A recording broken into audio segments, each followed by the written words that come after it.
thanks for stopping back at the Cranberry Cornstalk YouTube channel, a place where we share our love for primitive decor, a place where the Cranberry Cornstalk updates you weekly on things that we're making for sale on our Etsy shop, for sale on our local festivals, and things like that. Thank you for stopping back. If this is your first time, please subscribe, like, and share our video so that others can see the video too. Anybody who's interested in love for primitive decor.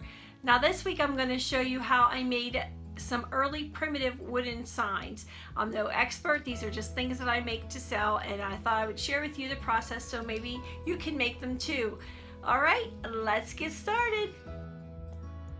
So the first thing you're going to do, open up your Cricut and you're going to put your words on your Cricut mat, on your MySpace Cricut mat, and adjust the size to the size that you want them to come out. Now I used a longer Cricut mat. It's not your typical 12 by 12 Cricut mat, it's the long one.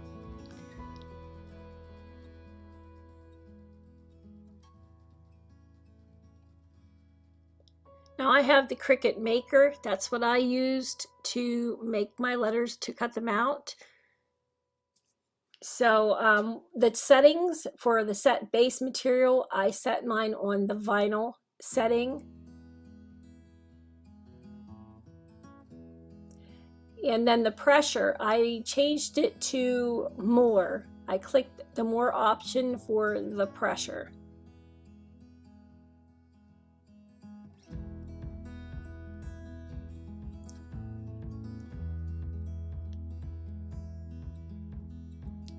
And that's what you will use to load your vinyl onto your mat. Now to get your mat ready, you just take the plastic clear cover off and you put your permanent vinyl on it, the white backing side down, and just measure it to fit your mat. For me, I had a longer sign. Mine was at 22 inches, so I used the entire mat to put my letters on. So just measure out your permanent vinyl onto your mat and it will stick, and you just get it ready that way. Press it down really good and prepare it for your Cricut machine. If you're already familiar with the Cricut, then you can just skip all of these steps and continue on. I try to take the bubbles out as much as possible. For the most part, it doesn't affect a lot of it at this point, but I suppose it could. I didn't worry too much about it here. The main thing is once you put it on the sign that you do get the bubbles out at that point, but here it doesn't matter too much.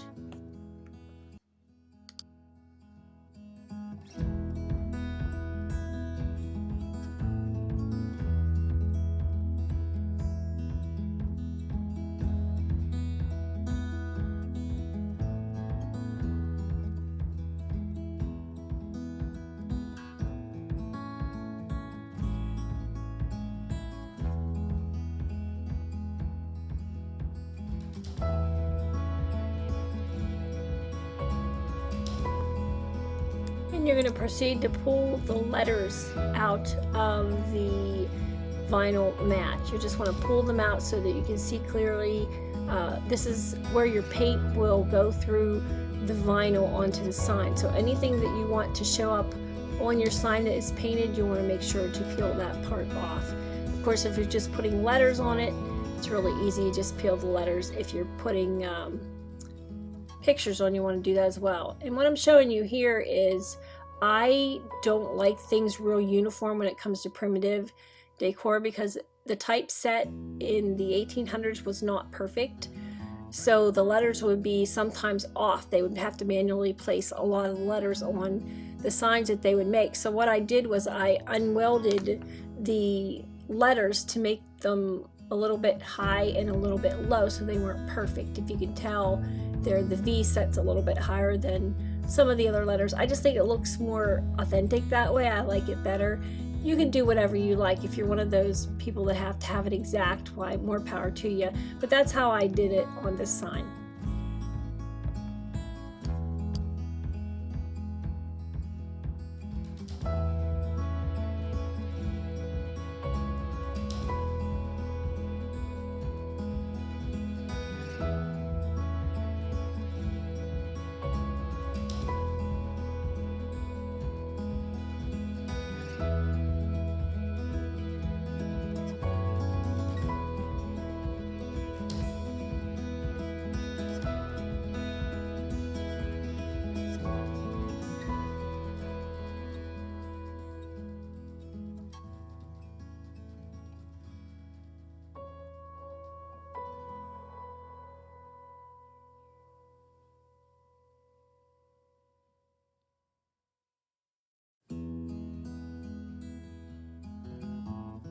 After you get all of your letters pulled off, you're going to adhere your transfer tape, and all this is like a big piece of tape that you're going to put over top of your stencil that you're going to apply to your wooden board. You're just going to cover every letter where it's going to adhere to your board. So that's the next step.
And at this step, all you're going to do is remove your entire stencil, your vinyl, and your transfer tape in one piece. Remove it from your Cricut mat.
Once you get the letters to where you want them to be on your sign, what I did was I just pulled a little bit of the backing off so that the transfer tape would hold the letter stencil down. I lifted up a corner and peeled it back to where just the backing came off and left the transfer tape and the stencil on the sign. If you start in one corner, it seems like it holds the stencil from moving.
After you're certain that you have adhered your stencil down, then for me it was difficult to get it to adhere because of the extra stain that I have on my wood, so keep that in mind.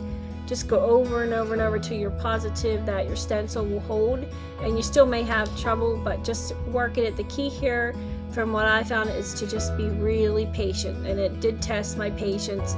Every time you pull an inch, you have to keep readjusting, because if you don't stop, pause, and adjust your stencil, you may get a tear, and if you get frustrated, you can ruin the entire stencil. So I mean, it does take a lot of patience. Just plan on taking a deep breath and giving yourself some time to get that top layer off. I thought this was probably the hardest part of the whole project, is just to remove the transfer tape without ruining the letters. But just take your time and be careful, and you can do this.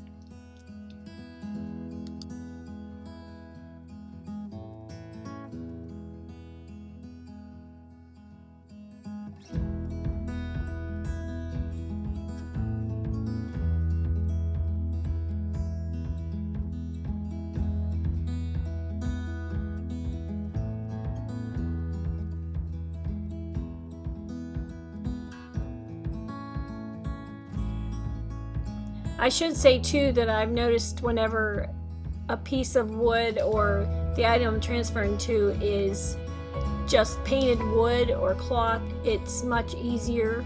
But if you're going the route like I did with the stain, it's just harder to get it off. So don't be discouraged. If you have a painted wood that you're going to stencil onto, it should be much easier than this was.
I prepped the wood surface with some painter's tape, so that I didn't get any paint on the places I didn't want it to go.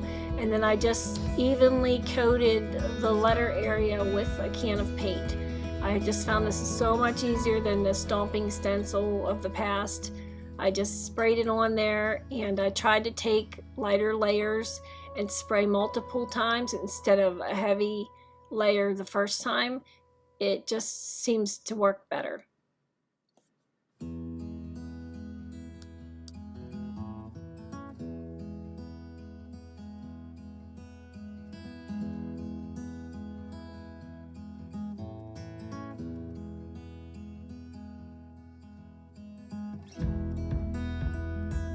Let it dry for several hours and then peel the tape off. The reason I think they want it to dry for several hours is because the paint can actually stick to the stencil, and then you'll end up pulling your entire letter off. So just let it, I say cure, but let it dry for a couple of hours before you attempt to take your stencil back off. And it's pretty easy to get the stencil off.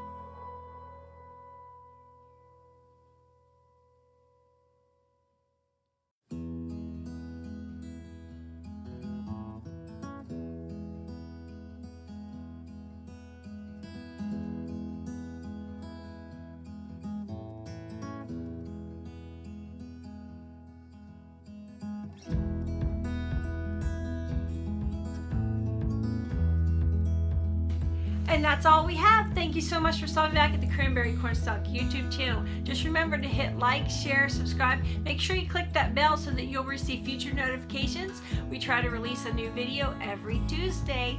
Thanks again and have a good day. See you next time.